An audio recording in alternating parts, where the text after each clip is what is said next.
All right, everybody. Hey, welcome back. So I know the last couple videos haven't been incredibly exciting. Kind of getting towards the end here, running out of things to do a little bit, kind of fumbling around, but at least that tells me that I'm getting close to the end. So there's a good and a bad there. The next big step for Dorothy here is the safety inspection at the DMV. We all love going to the DMV for whatever reason here in Connecticut. It has to get a VIN verification, and they treat old cars like this as a salvage. So it's got to get a safety inspection, but they never really tell you what they're looking at, what they're going to test, and all that kind of stuff. For some reason, it's a big secret, so I'm a little nervous about that. But, you know, it is what it is. I don't want to drive the car if it's unsafe, so whatever. But then again, it is the DMV.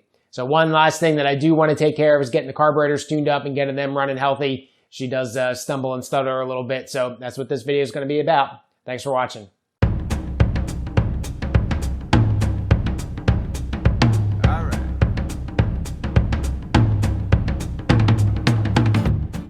Obviously got the carburetors here. First thing I'm going to check is that the pistons inside the dash pots are equally sized.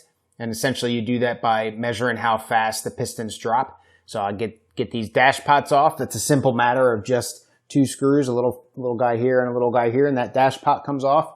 Now these dash pots should be filled with oil, a lightweight oil to help damper them. So just be careful when you pull the pistons out. The pistons themselves, I'll show you that, is what has the oil in it. So if you tilt it, which we're going to have to do here, you're going to lose all that oil. So make sure that you have replacement oil of approximately 20 weight for later when we get to replacing that.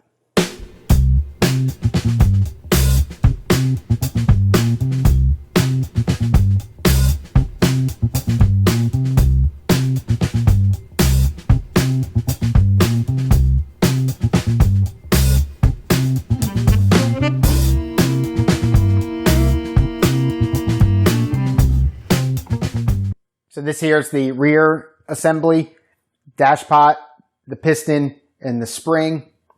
Just over to the right of the camera, you can see that's my front side. You don't want to mix these up because they are matched pairs, especially here. And there's also various other things throughout the carburetors that are sided, so you don't want to mess that up. So just take everything apart, get it all cleaned up. What I'm using to do all my cleaning is the brake clean stuff. Now this is the red can. They make a green can. It's got different chemicals in it that are more friendly for the environment.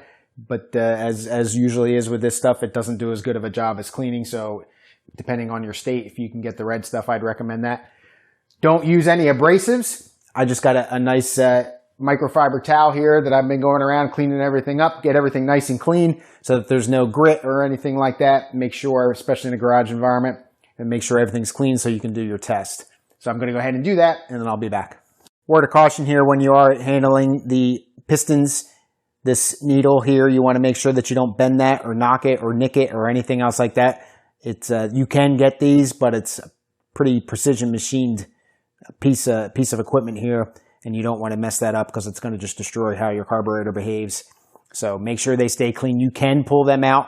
There's a little lock tab in here that you can get in and unscrew them and pull them out, but I'm not going to do that. Also, you can see I've got a plethora of springs here. These two springs right here are what I pulled out of the car, and you can see how huge of a difference they are in size. I've got 4 other springs, and not one of them, maybe 2 of them are close to the same size. So I don't think necessarily that the length of the springs is incredibly important, but they are very loose, and I can imagine they're pretty easy to pull and stretch and bend even a little bit. But I am going to get the 2 matched ones that I have here and use those. These are all out of the same model carburetor, the HS2s. So I'll just clean these up and use these just in case. Again, I don't think it really matters, but you never know. So another thing we need to test here is we need to test how freely the piston falls inside of the dash pot. So essentially we'll fit in there like this, and then there's a pretty tight clearance between the collar of the piston and the dash pot. And you can see it falls pretty easily here. But what you've got is you've got 2 holes. These are transfer holes just to allow an even airflow. And the workshop manual tells you to tape those over and then try it. So we're going to go ahead and tape those over real quick. You want to use tape that is not going to leave a residue. I'm using painter's tape. It actually calls for like cork or rubber plugs, which most of us probably are not going to have that kind of thing laying around. But now that's taped. I'll put the piston in here and you'll see how much slower it's going to fall now, if at all. So that falls a lot slower, pulls out a little bit more difficult. Also, what I'm going to do is the 2 screw holes that are used for attaching the damper to the carburetor. I've got 2 different screws and I've got a pretty big flat washer here. And essentially what I'm going to do is screw that down like that. And what that's going to do is provide a stop for the piston. So I'm going to put the piston all the way up and then you turn it over and try to hold it level. And when it touches that washer that I put in there, it says it should be about 3 to 5 seconds. Now you do this with no spring in there and do the test. So I'll go ahead and get this screw in here real quick. That shouldn't be too tough. You want to put your piston in first. Also, you want to lubricate the piston rod a little bit. I'm just going to use 3-in-1 oil, which is also what I'm going to use to fill up the dampers when I get to that point. I had a viewer, I'm sorry, I can't remember your name, recommended 3-in-1 oil because it's 20 weight, which is what the workshop manual recommends. So just got a little bit of 3-in-1 in there. I'm going to work it in. Get it nice and covered. All right, put the screw in with the washer.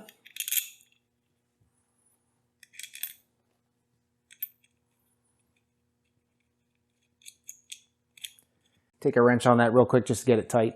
All right, so the contraption kind of looks like that. And exactly is what's called out in the workshop manual. Now, if you happen to have a Spitfire workshop manual, I'm on page 1, tack 334. And it shows you the picture here. Here's your bolt and nut and your flat washer and the piston. And essentially right now I'm on step about 11. It says clean the inside of everything, refit the damper assembly and washer, and seal the transfer holes with cork or rubber. Fit the assembly as shown in that figure. And then it just says this should take 3 to 5 seconds. It doesn't really tell you what to do, so I'm going to turn it over. Time it for 3 to 5 seconds. I expect it, just playing around with it, expect it to be quite a bit slower than that, and we'll see what happens. So this is the rear piston here. I've got the washer in there, got it taped off, I'm ready to go. I'm just going to grab it and flip it over. I have a stopwatch standing by, so hopefully this is within that 3 to 5 seconds.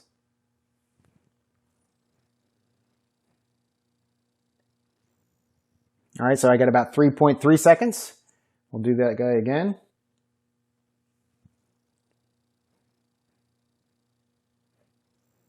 Yep, about 3.5 seconds. So that one's good. That's the rear one. Do the front one now. Again, got the setup all ready to go here. See how this one works. All right, that one's definitely slower. That was about 4 seconds. Make sure that oil is all in there and distributed properly. Try that again. All right, that one was better. It was about 3.5, 4 seconds. We'll do one more. All right, about 3.6, 3.7 seconds. So I would say that those two comparatively are good. I'm not going to change anything out, not going to worry about anything. That's all good to go. So now we can put these back on, get the springs in there, get them filled with the 3-in-1 oil and the dampers, and go from there. I'll show you that the dampers are a little, to fill with oil, that it's not weird, it's just a little odd. I'll show you that.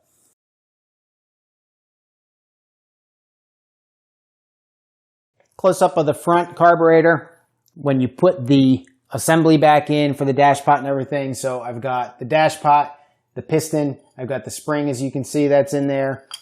I haven't put any oil in it yet, obviously. There's a slot in the piston right here that you can see, and there's a little key that's on the side of the carburetor and the back of it right there. So you want to make sure that those line up, but we'll go ahead and get them lined up. The needle also fits down into the jet, so you want to be careful when you're putting that in that you don't slam the needle into the jet and potentially dent anything. And it just sits in there. There is a little bit of a clearance where the piston sits between the body of the carburetor and there. Just put it down on top with a little bit of resistance from the spring and put those two screws back in.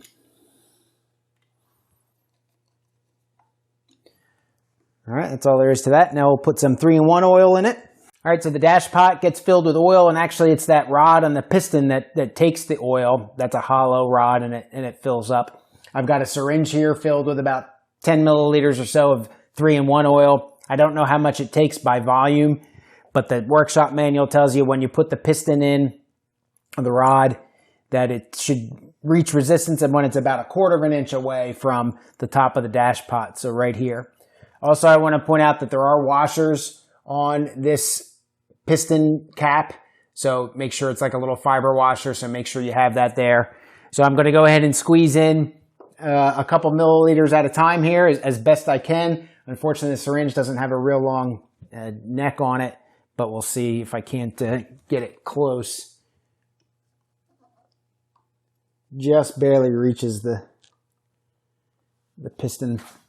So we'll go ahead and we'll squeeze in, we'll try 3 milliliters first. Doesn't take much. Actually, we'll do 2. That's 2.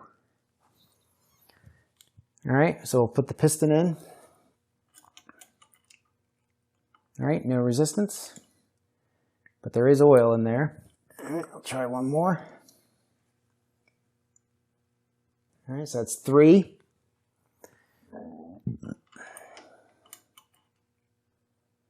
All right, we started to get resistance right away, so it's going to be, that's a much more than 1/4 inch, and now we're going to have to suck some out, which sucks because this won't reach in there. So we're going to dump it out. Probably going to take about 2.5 milliliters, I guess it looks like. So I'll do the back one here, do the 2.5 milliliters, and see if it works for that guy. Oh, I got it right. I got resistance right at about 1/4 inch on 2. Yeah, not quite. It's going to be like less than 2.5. 2 and just a little bit. All right, so I'm going to call that one good. I'm going to be happy with that front one too. So we're only looking at about 2 milliliters of oil to get those little cylinders in the pistons full. This is for HS2 carbs, so if you have larger carbs, HS4s, HS6s or whatever, I think they go all the way up to HS8 or 10, you're obviously going to need more oil, but the basic premise remains the same. So now we are going to start the car up, get it warmed up, and then continue on with the tuning. Before I warm the car up, I'm going to take the caps off the float bowls here and check for the clearances on the floats. It should be about 0.125 inches or so, and I've just got a bunch of feeler gauges stacked up. Obviously, you got to take the fuel line off and all of that kind of stuff to get to this stuff, but it's not too bad. Also, my experience, you don't really get a whole lot of gas that comes up here because it's a gravity-fed system. The fuel pump is lower than up here, so the fuel pump is what gets it kind of up to this point. So I pulled this line off a couple times, a couple drifts, but it doesn't get all crazy on you, or at least it doesn't for me. So I'm going to go ahead and check that first. I'll take these apart. I'll show you how to check the float bowls. It's pretty easy. So once you get everything connected, disconnected, pull that out. Now there is a gasket on here. You want to check that gasket out and make sure it's in pretty good shape. Mine are essentially brand new, so I don't really have a problem with them. They will stick to one side sometimes. So just if you go to do check them and you go to take them off, just be careful that you don't tear it. Now the way the float works is there's a little, right under here, there's a little needle bearing, if you can see that under that arm. And as the float sits here, when it's like this, get it on camera for you, when it's like this, you can see that needle bearing in the center here, kind of sticking out. If you can imagine sitting in the float bowl and the gasoline comes up and the float floats in the gasoline, eventually it gets to the point where it shuts that, lifts that needle valve up enough to shut off the pipe that comes in to the carburetor or into the float bowl and just turns the fuel off. And that's really it. So you're going to just essentially get the float sitting there vertically. Sorry if I keep going off camera on you. Try to get it in a good spot here. And you just are going to measure the distance between the edge of the float and the little lip that's on the float bowl. And it should be about 1/4 inch. And I've done this before, so mine are good. You just kind of feel that. And if it's too high or too low, the arm, this little arm, where is it? This little metal arm here that the float bowl is on, you just bend that. It's real high tech. You just bend that to make it at about 1/4 inch. So this one is good. Put it in and make sure your orientation is good. Take the back one off. All right, so this one actually looks just a tad bit high. So I'm going to go into this arm, take a little pair of needle nose and just kind of tweak it down just a little bit. Now this is just an aluminum arm. It doesn't take all that much, but I want to tweak it down. All right, so now that's good. So put this guy back in, put it in, all back in and get it piped in. One thing I will point out, I should have done this when I had the cap off. You've got these little covers here, just little vent covers. In the bottom, if you can see that, there's a little hole in there, and it's just I guess it's just an atmospheric hole so that you don't lock up the float chamber, and it can move fuel in and out, right? So you don't draw a vacuum in there. But these little caps, in my experience, are usually missing, and it just is a little, foreign material exclusion thing, and it just fits over top of that and gets pinched in by the fuel pipe as it attaches up. There's a whole bunch of rebuild kits out there for the SU carburetors, like different levels of rebuild kits. I'm sure I got those in one of the rebuild kits. They're definitely not original. And as a matter of fact, I want to say they weren't there. So something that's pretty easy to lose, but it just prevents any foreign material getting in that little port and clogging it up, and then you would draw a vacuum on the float bowl, and then you wouldn't move any gas. One thing you may have noticed when I was playing with these float bowls is they move. They're pretty flexible. And the reason that is because there's a little rubber washer in there. And these little rubber things are handed. I don't have any extras to show you, but they're interesting. So they were totally destroyed and rotted out. And it essentially is the go-between and the seal between the float bowl and the carburetor. But it also provides some flexibility there. So you want to make sure that those are not in bad shape or horrible shape and cracked and everything like that. So that's one thing to look out for. Unfortunately, they ain't cheap either. They're like $7 or $8 a pop per side. So I don't know what's so special about them outside of that. They're rather complicated for what they do, but just something to keep an eye out for. All right, so I've got the fan running, got the garage door open, getting ready to start Dorothy up here. Going to get her up to normal operating temperature, and then turn it off and start my adjustments. Unfortunately, I can't get the car out of the garage right now due to some interference, so I'm not going to be able to do a test drive, but I should be able to come through most of the tuning with the car just sitting here. So we'll go ahead and get her started and then wait for it to warm up. All right, so the car's up to normal operating temperature. Looking at the temperature gauge there, it's about right down the middle. Gas gauge isn't working. Got to figure that one out. But back here at the exhaust, if you listen, I'm going to put my hand in front of it. You can hear it. It's not too bad, but it should be a relatively smooth instead of that popping. Shouldn't really hear that too well, but it is clean, so that's good. So now the next step is to turn the car off and then start looking at the jets. Now I've centered my jets, and that's a pain in the rear, so I'm going to explain that to you, but I'm not going to go through that again because I don't want to mess it up because I got them pretty good, but I'll show you what everything looks like and all that stuff. So what I did here is, as you can see, that the pistons and the dash pots are off. I've got them on the workbench, again, separated, and I also adjusted the throttle. And what you do is you loosen up these nuts right here, and then this becomes loose, and this is what attached to this bar that goes across, and that's what's attached to the accelerator. So when you accelerate, this whole thing rotates and it lifts up the accelerator, and the throttle valve that's inside the butterfly valve. So I've got those loose, and then this screw here and this screw here are the throttle adjustment screws. So I turn them all the way out until the butterfly valve is fully closed, and then open them up about 1 turn. The workshop manual says about 1.5 turns. I found that if I do that, that car idles very, very high. I'm not quite sure. I can't get, I'm having trouble getting a good idle on the car, but we'll get to there. So now I'm going to zoom in here, and I'll show you what's up with this jet assembly. A couple things going on here. You've got the jet assembly, which is all of the brass colored pieces. And then you've got the bridge of the carburetor, which is this silver piece that goes on. That's part of the carburetor body. So the jet collar is the outer circular brass piece, and that essentially just centers up the jet. And then in the center is the jet itself with the hole in it for where the fuel comes in. So that's that needle that's on the bottom of the piston. The needle goes down into there. I'll come and show you from the bottom here and show you what it looks like sticking out of the bottom of the carb. So down here is the jet. This line here goes to the float bowl, so the fuel comes through this line, goes into this red plastic piece here, that's the jet, and it goes up. Now there's 2 nuts in here and a spring.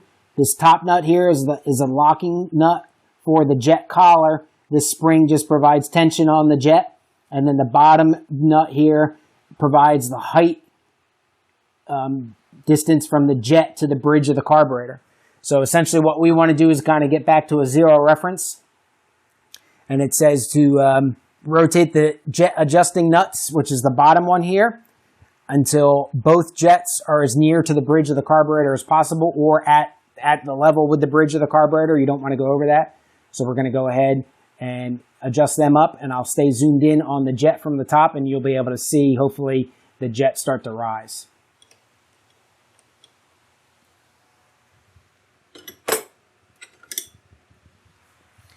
It's a 5/8 inch nut.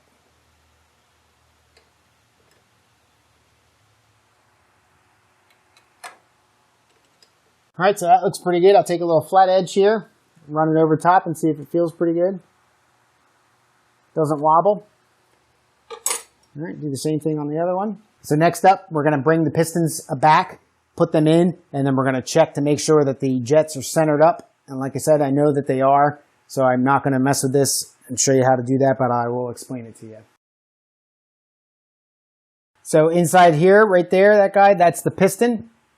And then on the side of the carburetor, under here, this little guy with the little spring in it, that allows you to lift. You press up on that, and that allows you to lift the piston. So what you want to do is you want to lift the piston with that little thing, or you can even use a flathead screwdriver and put it in there. That allows you to lift the piston higher. And what you want is the piston to fall freely and kind of clunk on the bridge of the carburetor. Now, if the jet is not centered, what's going to happen is you got to remember too, that needle is at the bottom of that bridge and it goes all the way down into the jet. So if that needle hangs up on the side of the jet a little bit, it's not going to fall cleanly with like a little clunk. So we're going to go ahead and we'll lift it up, and hopefully I'll be able to recreate the sound for you.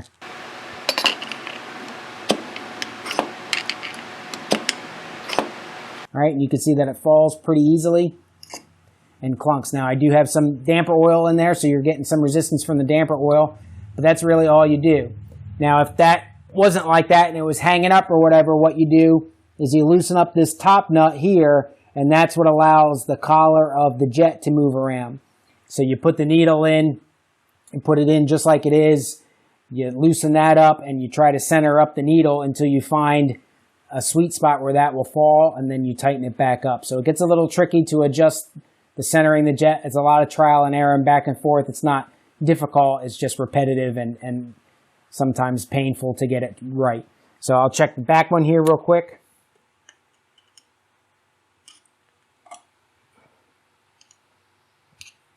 The back one's not moving at all. Hold on a second. Let me see if I can figure that out. All right, well, I take that back. Looks like you're going to get lucky and watch me attempt to center this jet. I thought I had them both good, but this piston's not lifting at all, which tells me that jet is crooked in there pretty good and locked in. So I will go to centering of the jet here and move on. So what the workshop manual says about this is if you can raise the piston and it falls and hits the bridge when the jet is in the fully up position, which is where it is right now, then you're good. But I can't even lift it, unlike I could on the front one. But when you have the jet all the way down, which I can do by operating the choke,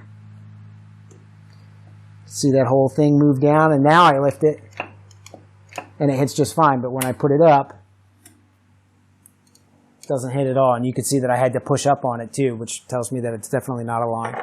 So now what you do is holding the jet in the upper position, so I've got it all the way up.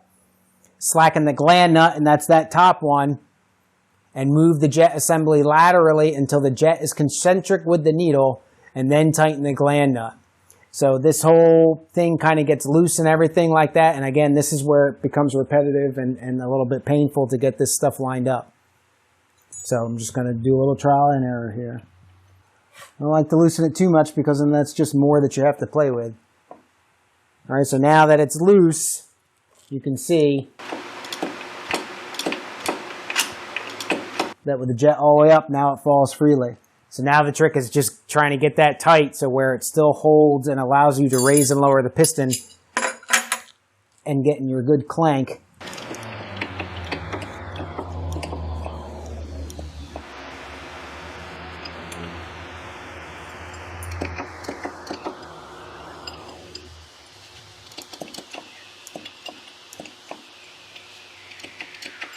All right, I was able to get that tight.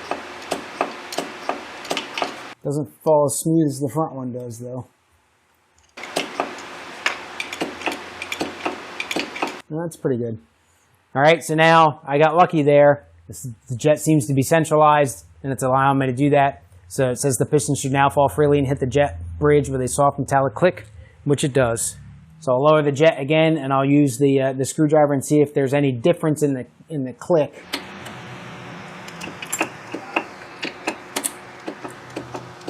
All right, so it is a little bit sharper. It says if a sharper sound is achieved, centralize the jet again until you can get about the same amount of sound raised and lowered.